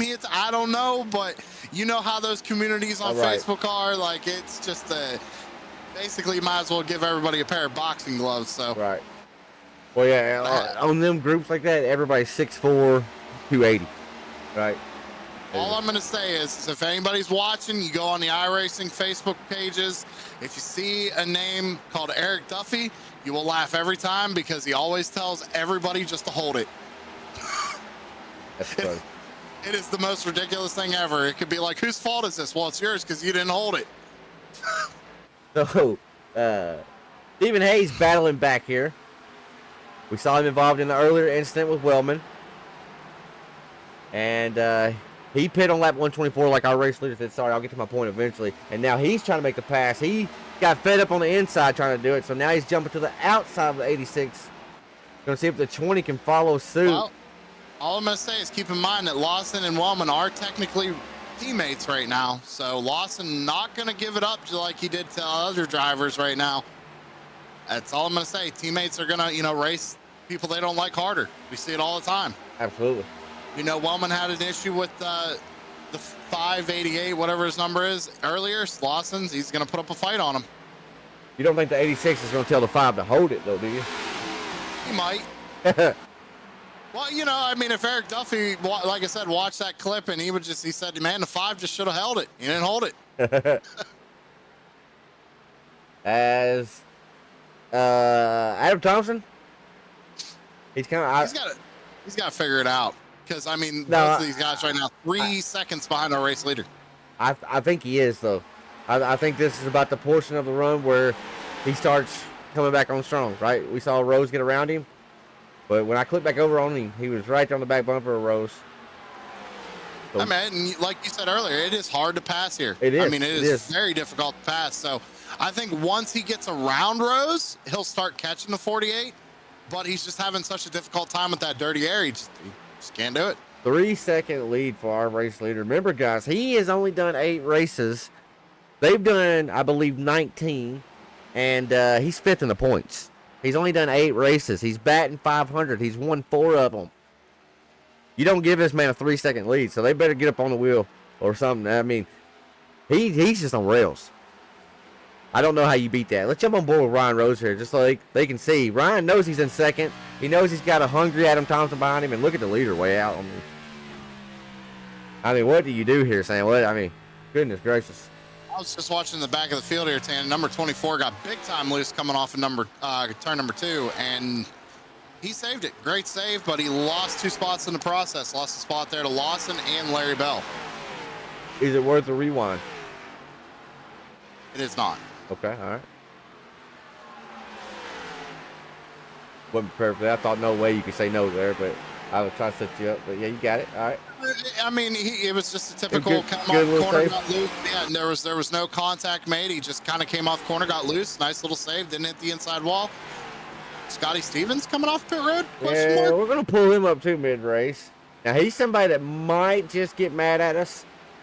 But if he does, it'll be great content. Great content. I'm telling him it's your idea. It's All right. Tanner's idea. Yeah, so Scotty, you're live in the booth. This was totally Sam's idea earlier. Notice you went down pit road there a little bit off sequence. What's the thought process? I did pit up under the last pit stop and overheated that right rear and about spun it off at 2, smacked the wall a little bit, got some wheel damage, had to go in there and get a new wheel on here. Yeah, it stinks, but I was hoping for a quick caution, but we never got it. Man, you are making the Southern Cuts machine. It looked pretty out front, but you beat and banged on it a little bit here tonight, brother. Yeah. All right, boss. We'll let you get back to it. Good luck here. All right. Tanner's idea. He definitely did not like the mid-race interview, did he? He was not a fan of the mid-race interview, was he? He was not. You know, I've never felt this way, but I feel like I need to bring up our race control guy and ask him what the hell he thought earlier. But I'm not going to do that. But I just saw his name in Discord while I thought about that. Oh, I'm sure we'll find out later. I feel like Discord's going to blow up a little bit tonight. Maybe not what we're used to, but, you know. So Scotty Stevens, he's going to be laps down, right? Because he pitted in the green. But I promise you, he's having a blast out here the way he's being able to make passes. Yeah, right now he's fighting Lynch. Him and Lindstrom are on the same lap, if I'm not mistaken here. So my ticker says Lindstrom's 1 lap down, but it says Stevens is 2 laps down, but they're the same color on scoring and timing. It all depends on where they're at on the racetrack. Oh, too. yeah. It would be nice, SDK, if anybody from SDK is watching, a simple -1, -2 on our stuff would be really nice. Yeah. And who isn't watching? It's a Friday night, brother, on True Sim Productions. Hit the thumbs up button. Hit the sub button if you haven't already. Yeah, we're on the road to 1,000 subscribers, guys. It's been a little over almost 2 years now. Actually, it has been 2 years. It has been. August 1st was 2 years, which is also my mother's birthday. So happy birthday, Mom. But shout out. But guys, like, yeah, I mean, this channel has come such a long way. Couldn't have done it without Tanner and everybody's help to get this thing going. So let's keep the ball rolling. I like it, folks, because it's not just racing. Sundays are fun. Why? Race chatter. It's we let loose, we recap all the racing that happens that week from TSP, and it's fun. Now, I will say it's not safe for work environments, right? It is. I guess I'll rate it R, but I think it's more like PG-13. It don't get really bad, but there's 4-letter words that will be said, right? And that's basically it. Also, guys, I keep telling y'all to keep pushing this. Super chats are active. You want your message read in a timely manner? $1, $2, don't matter. Throw it in, get a super chat going. It helps us out a ton. Helps keep us in the booth. Does indeed. And I'm just kind of going through the field. It looks like everybody's pretty much minding the P's and Q's and single filed out. Now, maybe I'm just missing something here. Got to update Sam Lawson, of course, governor, falling back to 9th. Remember the guy that was on the same strategy as him, Scotty Stevens. He finally said, I couldn't take it anymore, had to go pit. Car was too loose for him. Will the governor have to venture down that same route? 41 laps to go. It's going to be close. I think he's kind of hoping for a yellow too, but if I'm not mistaken, I think everybody's pretty much got a set of tires laying in the pit. So I don't know. At first, I thought it was a good call to keep everybody on their toes. Now I'm kind of walking that back. I think if everybody didn't have another set, it's perfect. But the fact that they did have 4 sets laying just kind of hurts that, right? I just noticed on the party boy, he had some right front damage. I didn't notice that earlier. I clocked the wall a little bit coming off one of the corners. These cars are notorious for getting tight at this racetrack. Off turn 2, off turn 4, but turn 2 especially. But what sucks about turn 2 the worst, it gets tight, but then man oh man, it can just snap out from underneath you. Look at this shot right here with the party boy. Riding on a roll bar. He's shifting. He is shifting.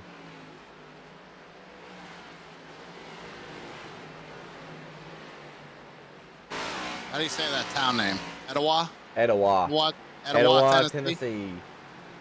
I cannot believe I had to tell you how to say something on here. That's insane. All right, say his name one time for me. You know who I'm talking about. Say it. Let me get it up. Kenneth Bartholomew. All right. I said one time. I was going to attempt it. Say it one more time for me. Bartholomew. Oh, say it one more time like that. That was perfect. Bartholomew. All right, Kenneth Bartholomew. There you go. Kenneth Bartholomew. Haha. I'm amazed by the little stuff I love. Representing Glen Cove, Long Island. I'm going to guess that's up in Long Island. What do you think? What about Long Island? Oh, that's where he's representing. His hometown is Glen Cove, Long Island. I don't even know where that's at. Probably in Long Island. I don't know where Glen Cove's at.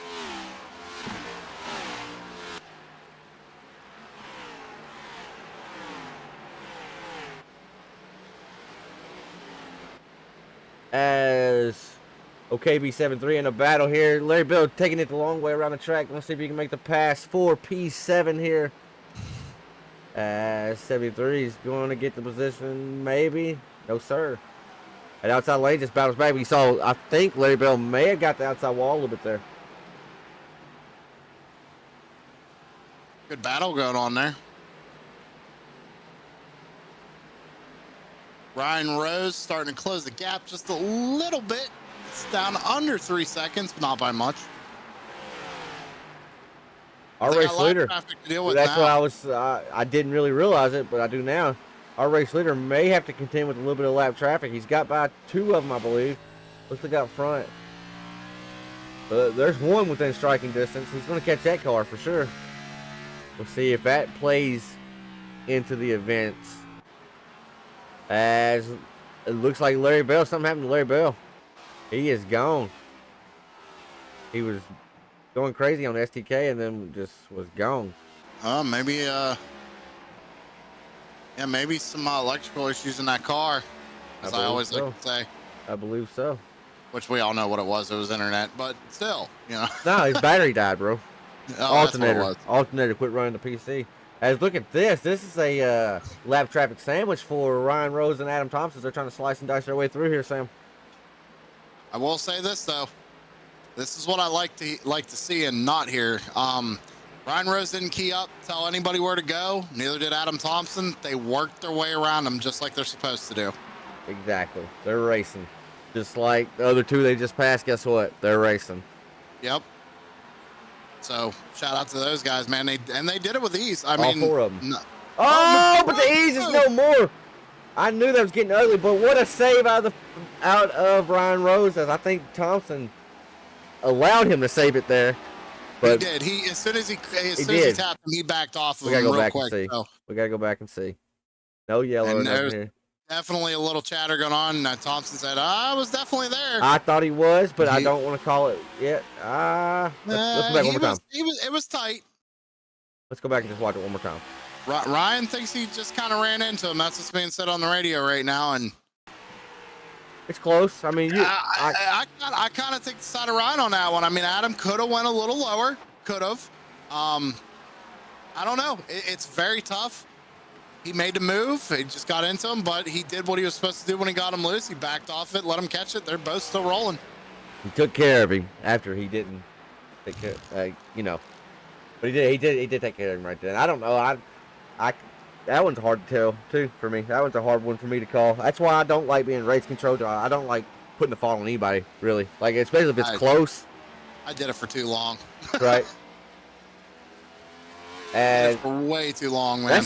that's the Junker Hunter Lagoons in front of Dylan Banks. Now they're basically teammates. They're racing inside the same Discord right now. Let's see if the Junker's trying to hold him up. It looks like it. He's not rolled over yet and gave him the bottom lane. Say $20 says Hunter don't back off. They're PUBG buddies. They play almost every night in PUBG. I see it in that Discord light up every night. He's racing them. He's racing them. Be funny to go down here and bumps and runs him. That's the Junker boys. It wouldn't be funny for Dylan Banks, of course, but I think Banks can hold on to it. Hunter is now the first car 1 lap down, so of course he's going to race him, right? Right. And that's totally fine. I mean, you're absolutely. If you're thinking, if you think you're going to go lap down, but you don't know if a caution might come out, whatever, you got to at least try. But once that leader gets so far ahead of you, it's like, okay, I got to back out and let him have it now, But there's nothing wrong with trying for a lap or two to stay on the lead lap. The next car in the sights of Dylan Banks, another quote-unquote teammate. Kyle the Wildman Wellman. He's sitting 11th. Remember, Wellman started out the night in second, I believe. Had a great night going, and then two incidents. Keep in mind, when we talked to him, he did say he has a lot of damage still on that car, so that car is not running happy right now. He said he had a fast repair, but he said it was too early to use it. Well, man, oh man. I guess he just didn't have the opportunity to go back down pit road, huh? If we get another quick caution, he might get, if he gets lucky here before he goes a lap down, even if he does, he's the first car lap down. We get a quick caution, come down, because like you said, he has that fast repair in the back pocket, takes it, 4 fresh tires, comes up to the field, tries to, salvage the night he's got. 23 laps to go, though. You're running out of time. As the chat was lively, I didn't know that. Had to go check it a little bit. Shout out my boy Van Drake TV in the chat. Thank you always for chatting. We value all opinions, even if they're wrong. Yeah, you said it, not me. In all seriousness, I'm just joking. I hope you realize when you watch this that I'm all in it for fun, man. Don't take nothing I say or do serious. No, that's my job. Tanner's the jokester. I'm the guy that's always serious. Right.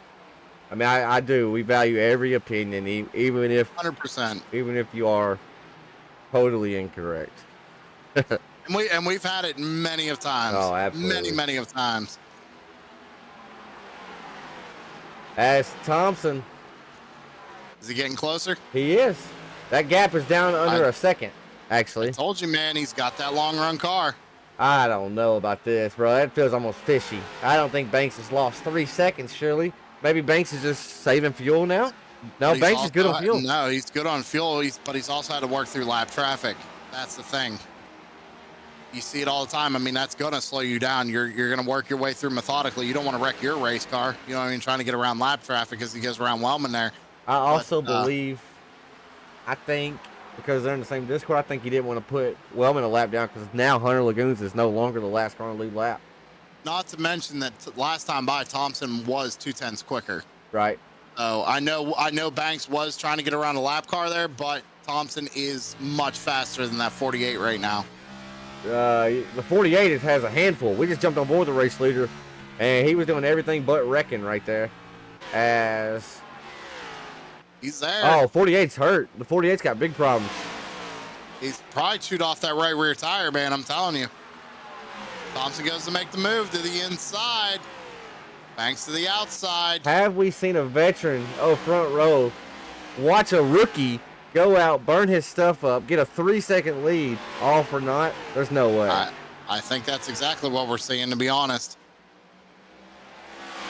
Because look at that. He passed. Yeah, I mean, Banks is just loose everywhere right now. Banks is struggling. He's on the struggle bus bad right now. Look at his rotors now, too. They're glowing way all four. hotter than all four. Yeah. The back Way more. Come on board with him. Back on board with our second place, Dylan Banks. He's shifting now, by the way. He was not shifting earlier, we saw. And that's the thing, too, right? Like, when you're leading that much and then all of a sudden you get past the lead, it's frustrating. You got to get back in that mindset, like, okay, I got to take a deep breath, keep the car underneath me, and just try and go back at him. But I mean, Thompson, he's gone, man. That's just it. He's got the better tires right now.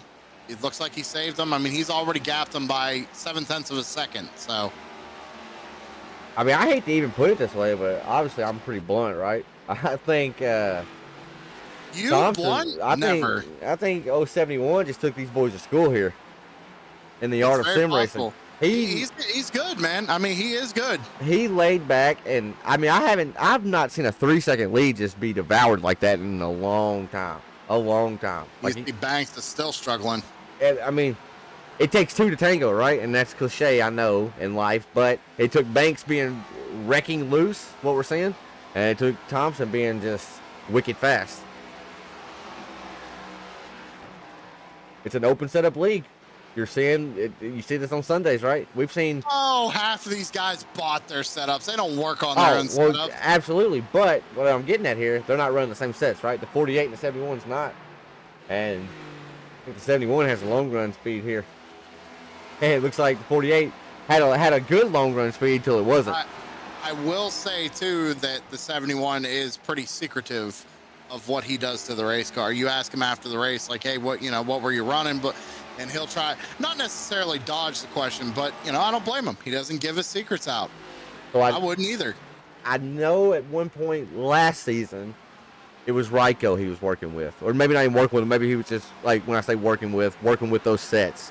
What tweaks he did to it and stuff like that, I couldn't tell you, right? But I think that's what it was. I'm curious if he is a setup shop guy, or if he's building them up from the ground up. That may be something we'll get to talk to him about in roughly 10 laps when he crosses the line. He ain't gonna tell us. Well, he'll tell us. Yeah, he'll tell us if he's getting it from somewhere. He ain't gonna tell us what he does to it. I mean, I won't lie. When I come and run off one-off races here, I buy a setup because I don't have time to work on one. I don't know why you would ever buy a setup and why you just wouldn't message me and we'll give you a setup. That's goofy. Maybe I shouldn't say that while we're live, but no, once again, I'm more. It's more or less. I don't like asking like that. I think it's kind of like, 'cause I know Tom. He'll help people out with setups, but I always try to get my own, or at least try to build one. I get that. I get that with a lot of stuff in life, right? I don't ask something. I just do my own. I get that. But I don't know if you need something if you don't ask me, right? So just ask, and we'll hook you up. It's all responsive, bro. RaceCPI.com. Check them out. Tyler and the gang do a great job over there. They've always taken care of me, and I treat people how they treat me, and I base my opinion off how people treat me, and he's always been nothing but good to me. Possibly Truson Productions, the new home for the Snowball Derby, Winter Derby. If he comes back and does it again. I know he's doing a lot of real life racing stuff with his son right now. I don't know. I don't know what the deal is. I haven't seen him around that Discord in a while. He pops in and just in and out, I think. But we'll see. I hope so, though. I hope they still put it on. Hey, 7 laps to go, and the lead has completely flopped. Not only that, Dylan Banks is under fire from Ryan Rose right now. As I don't know if a podium is safe for Banks. There too. Yeah, I don't know if Banks may need to start trying to just call the bank and try to seal just a top 5. I think if he tries to fight these boys off, for this podium finish, it may be bad for him. He may go from hero to zero. Got to be careful here. We know Ryan Rose is hungry. He wants any position he can get. Banks kind of checked up there. Rose gave him a shot, and then Honeycutt gave Rose a shot. You see Rose, he's going to go all the way to the top side of the racetrack. He's trying to make something happen. Watch him get a run right here. He straightens off the corner, gets a little bit of a run down the back straightaway. Might try to send it into 3 and 4. Look at them brakes. Look at them brakes on all 3 cars. Hard on the brakes. They were in there really deep. Both of them drove it off a cliff there, just almost daring each other. Who's going to lift first? Dylan he is not liking his race car right now. He can't afford this right here. He can't afford to try to do battle with the 58, because that battle's going to lose him. Oh, absolutely. Absolutely. 4 laps to go, and Adam Thompson, 5-second lead. Checked. Just gone. But now Ryan Rose was being held up a little bit by Banks, but he is checked. Look at the battle here. He's never P2. Veteran to the rookies, man. I'm telling you. He took him to school, man. Get your notepad out. Did. Get your notepad out, ladies and gentlemen. I mean, started 5th. Really didn't talk about him a whole lot until he started running him down after stage 2, and I called it, man. I can't believe you hit the nail on the head like that, bro. That's a good call. Good call. For him to run Banks out like he did at the end of stage 2, I just knew Thompson had the long run set up in that car. I mean, he's coming to get the white flag right here. All he has to do is coast across the line at this point. Almost a 6-second lead. So you might as well just say, give it to Adam Thompson.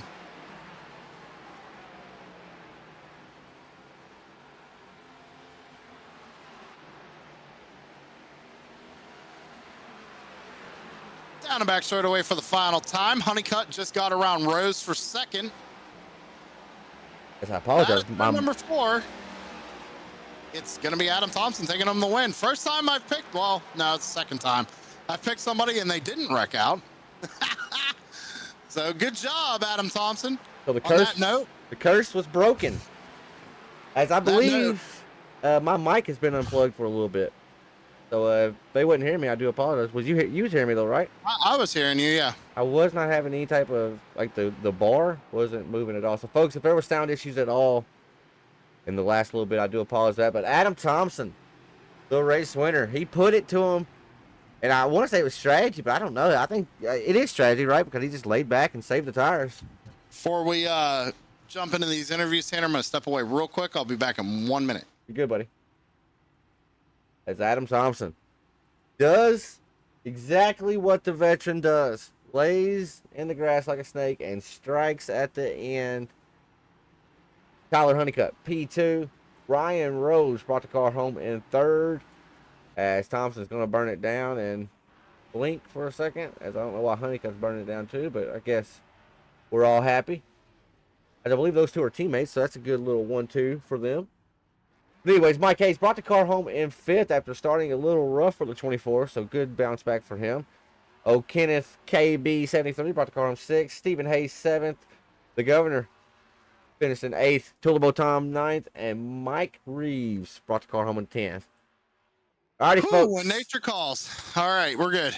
Alrighty, folks. Let's do it. Let's get to it. Let's talk to our man who is third on the podium. If I can find him, that'd be sweet. He's right there where he's supposed to be. I just couldn't find him. As here we go, Mr. Ryan Rose. You're live in the booth. Got a copy? Hi. Man, oh man, there was a good battle here at the end. Battling with Tyler Honeycutt and then also battling with Banks. Banks was on skates there. Talk us through those final 10, 15 laps. Yeah, so was I. I was just trying to manage the car. It was kind of loose towards the end there, but yeah, I know I made some enemies, but oh well. Oh, whoa. Made some enemies. Yeah, I doored the shit out of my. Oh, language. Try again. I doored him early in the race, and yeah, I didn't mean to do it at all, and just yeah. So, Alrighty, folks. Ryan Rose, driver of the number 58. I'll get him out here. We do apologize for that language. As Yeah, that's on race chatter only. yeah. Go ahead and get rid of him. As we let him finish, though. We let him finish, and then we'll get rid of him. So we do apologize for that. So Sam, I believe maybe you've got caught up with the second place driver, Tyler Honeycutt. Yep. Mr. Tyler Honeycutt. Tyler Honeycutt coming home in second place here this evening. Actually, it was kind of a last lap move there almost on Rose. Kind of walk me through your race. Seemed like you had a pretty good car there, but kind of got up near the front a little bit later than you probably wanted to. Yeah, it was a fun race there. I just could not drive the car on a short run, but it came to me on the long run. On that last restart, Judd just went low just to let everybody by, and I went to the middle. Came across me, and I turned him into Steven there, but I had a bunch of damage after that, so I don't know how I was able to drive it back up to second. But yeah, like the car felt great on the long run. I felt like if I didn't have the damage, I probably could have kept up with Adam and battled for the win because we both had really good long run cars. But I'm just glad he could win. I want to say Ghost Motorsports 1, 2, 3, and matter of fact, all Ghost Motorsports within the top 7 tonight, so that's good.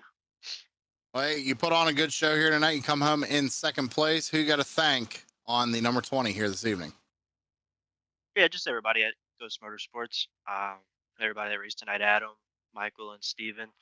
My family. My dad's probably watching here, so I love you, Dad. Thanks for watching. And my brother, he makes awesome paint schemes. And you guys for putting on the broadcast. Can't wait to go back and watch it. All right, man. Well, hey, congratulations again on second place. Good points night for you and your entire team, apparently. So great job. And we'll catch you in the next one. Awesome. Thank you, guys. Oh, I Ghost. cut him off a little early there. My bad, Tyler. Man, oh man, Ghost Motorsports. I realized the 1-2 finish. I didn't realize they finished that good. So strong night. To be fair, we don't really know who's on Right. what team It's hard anymore. for us, We don't do this every week, so we're learning just as every time we come and do this. But Tanner, I believe you're catching up with the race winner. I am indeed. Let's see if we can get him here. Mr. Adam Thompson, big time race winner here tonight. You got a copy? I got you. What's up? Man, oh man, when you watch the broadcast back, you're going to hear just basically how I'm amazed how you're able to drive down a 3-second lead. Talk me through that final stage there, brother. I mean, I was just watching him the whole race. I mean, he's fast, clearly, right? Right, right. And if we had a short run, I was toast. I couldn't keep up with him on the short run. But he just, and I'd love to talk to him and tell him like, hey, when you're that fast, save, Right. because you're just out there burning them down for no reason. And yeah, because of that, I was able to catch him.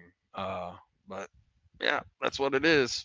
I mean, I don't say this often. You just took 19 people to sim racing school right there, brother.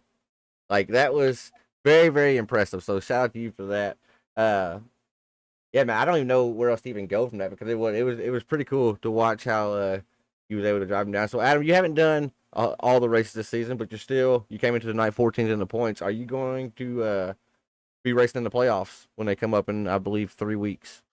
I don't know. I haven't decided. We'll see what happens. Hit or miss? I might. Yeah, we'll see. I got You you. know I how got it you. goes. I Life got gets busy. Hey, I get I it. put so much time into it last year, and this year I was like, I just wanted it to get back to being fun Right. and race when I want. Just you know how it goes. You get the stressors of being in these leagues. So, but thank you guys for broadcasting. I do really appreciate that, and thanks thanks to everybody that put the race on, and congrats to Tyler on second. Who ended up coming in third, by the way? It Rose. was Ryan Rose. He brought it home Right. third. So congrats to him on third, and appreciate y'all having me up here. Sam, you live? I haven't heard from you in a while. Oh, I'm alive. All Yeah, right. well, we alive and kicking. You know, just out there working. Just when I get a chance, I jump in when I can. I hear you, brother. I totally hear you. Well, thanks, guys. Thanks for having me. Absolutely, absolutely. And Sam picked you tonight, by the way. So congratulations on that, as you broke the broadcaster's curse, and congratulations on your race win. All right. Thanks, guys. Yes, Appreciate sir. it. As Adam Thompson, driver of the number 71 there, brought home the big time race win. Hey, Sam, it's been a while since we've done this. But man, oh man, it was fun. I had a good time here tonight. It was good little throwback type night for us. Little throwback, little, night to kind of knock the rust off. I'm going to be joining you guys on Sunday too. So That'll we'll be make awesome. sure that we put on a good show there. So thanks everybody for tuning in. Hope you all enjoyed the broadcast. I know we've had a little couple hiccups here tonight with the ticker and everything, but that's going to happen when me and Tanner don't really do this as much as we want to anymore. So still, thanks for everybody watching. Make sure you hit the like and subscribe. Again, shout out Moloch Music Productions for all the music, and everybody else who has helped TSP along the way. And great job for Front Row Esports putting on a good show tonight. Absolutely, absolutely. As we'll be back here Sunday at noon Eastern for Race Chatter, and then of course BPL Chicagoland Sunday night. It's gonna be myself. We just heard Sam. He's gonna be there. Chris Legoo. It could be a washout. He could be there, or he could be at the real life racetrack. And if it's at the real life racetrack, good luck, Mr. Chris Legoo. But folks, until next time, from myself, Tanner Marr, and Sam in the TSP booth, we'll see ya.